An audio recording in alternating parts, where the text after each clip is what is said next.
Respected panel and learned audience, very good morning.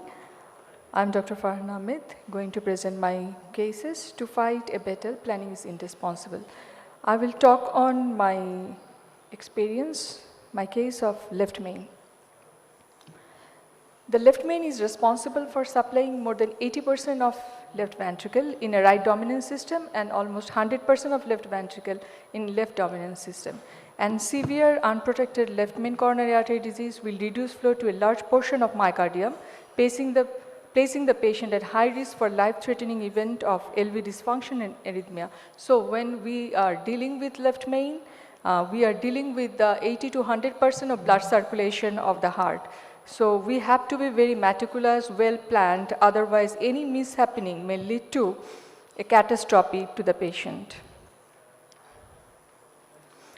The left main differ from the other coronary artery as it have relatively higher elastic tissue content that can explain the elastic recoiling and high restenosis rate. And before, the CABG has historically been regarded as the gold standard treatment for unprotected left main coronary artery disease, but important advances in percutaneous intervention technique, stent technology, adjuvant pharmacotherapy, and operator experience have led to increasing acceptance of PCI as a viable alternative to CABG for unprotected left main. And the morphology, the favorable morphology for PCI is ostial left main disease, mid-shaft LMD, isolated LMD, when the LMD diameter more than 3.5, patent RCA, no or mild calcified, and good LV function. And these are the criteria where we face problem while doing PCI in left main.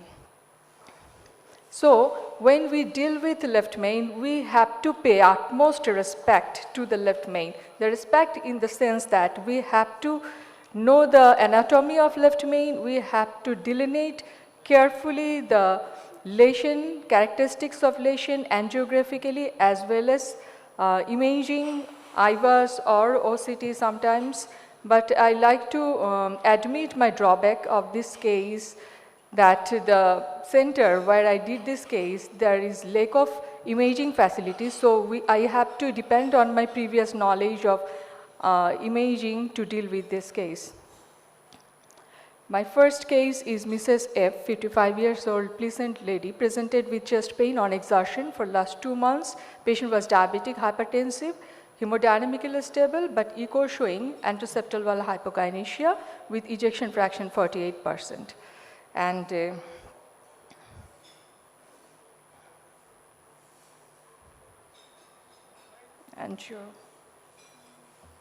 sorry. Can we have someone check the slides because I don't think the videos are running. Where's the indicator? No, I'm not finding indicator. Can you click on the video? কোথায় click indicator touch? No, actually, it's Oh, touch. Okay, thank you. So this is in angiogram we found a very significant stenosis of distal left main as well as the ostium of LAD, and there is a minor plaque in the LCX. And there is a borderline lesion in RCA. So we are dealing with a case for left main bifurcation with Medina 110. And what would be the strategy for this patient? As we see from the angiogram, there is a wide angle of between the LAD and LCX, and the LCX lesion is not that significant with good flow, and Medina 110 classification. So I decided to go for a very simple crossover technique, that is provisional stenting. The favorable anatomy for the crossover technique is wide angle with LAD, non-dominant LCX, focal disease in LCX. So I prefer to go for provisional stenting. The challenge in provisional is that the selection of the proper stent size, as there is much discrepancy of the size of left main and LAD, and to protect the side branch because there is a chance of side branch pinching due to plaque shifting or carina shifting. and took 7 French guide catheter and hooked to the left main, and where both LCX and RCA with floppy wear. Pre-dilatation is done with 2.5 balloon.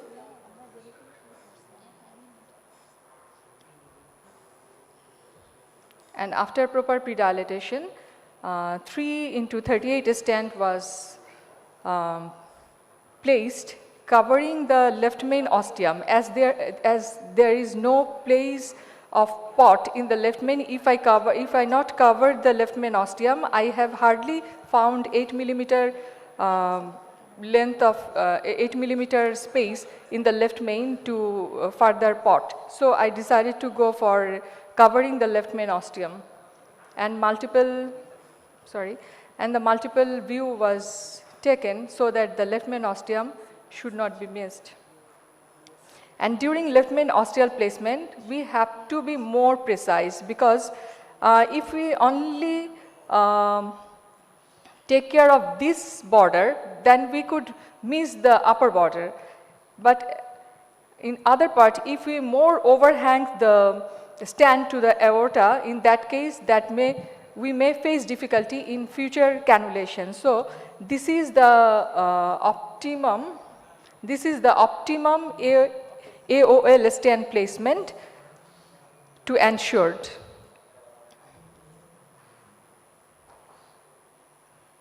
And this is the picture after stand deployment. There is a slight little bit pinch of the left main, in the LCX, though the flow is good. After doing pot with 3.5 and then 4, there is a little bit more pinch to the LCX ostium. So what we did, we recrossed the wear to the LCX and opened the side branch of the stand to LCX with a low profile balloon, and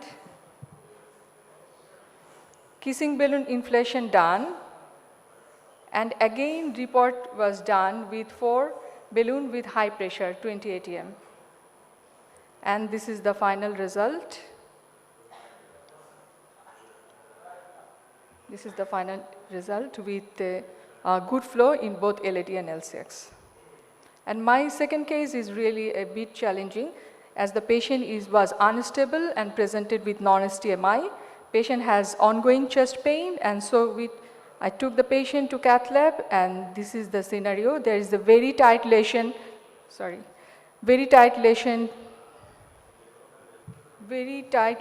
to the left main ostium, left main ostium. There is very tight lesion, RCA is normal, and the LAD and LCX is also normal. And you can appreciate there is a retrograde feeling from the RCA to LAD. And the patient have severe chest pains. So we discussed with the patient, we planned to do PCI after a elaborate discussion with the patient, as the patient was unstable. And her angiogram was done by radial route, but I quickly switched to the femoral route, as I am comfortable to deal with the catheter in femoral route. And took 7 French catheter and place it non-selectively, and quickly wearing both LCX and LAD, and pre-dilatation is done with 2.5 balloon, and that gives some relief to the patient. After pre-dilatation, patient chest pain goes down, and after that I quickly took 3.5 stand 18 millimeter length and deployed it covering the left main ostium and proximal part of LAD. And then post-dilatation was done subsequently with 3.5 balloon, and then the pot was done with 4O balloon. And this is the final result after doing pot. And patient got hemodynamically stable, and her chest pain was subsided. So my take-home message is stenosis of the left main coronary artery is associated with increased morbidity and mortality in patient with coronary artery disease when compared to elsewhere in the coronary tree. With experience, improved stent technology, and important randomized trial outcome of the PCI with second generation DIS may be similar to surgery in many patients. IVUS has contributed, though I cannot use IVUS in my cases, has contributed significantly to the understanding of procedural success in left main PCI, including that larger stent area in a significant predictor of improvement of long-term outcome. And careful attention should be given to case selection, comprehensive clinical judgment, and excellent PCI technique. And remember, always do PCI to left main for the patient. Thank you so much for your attention.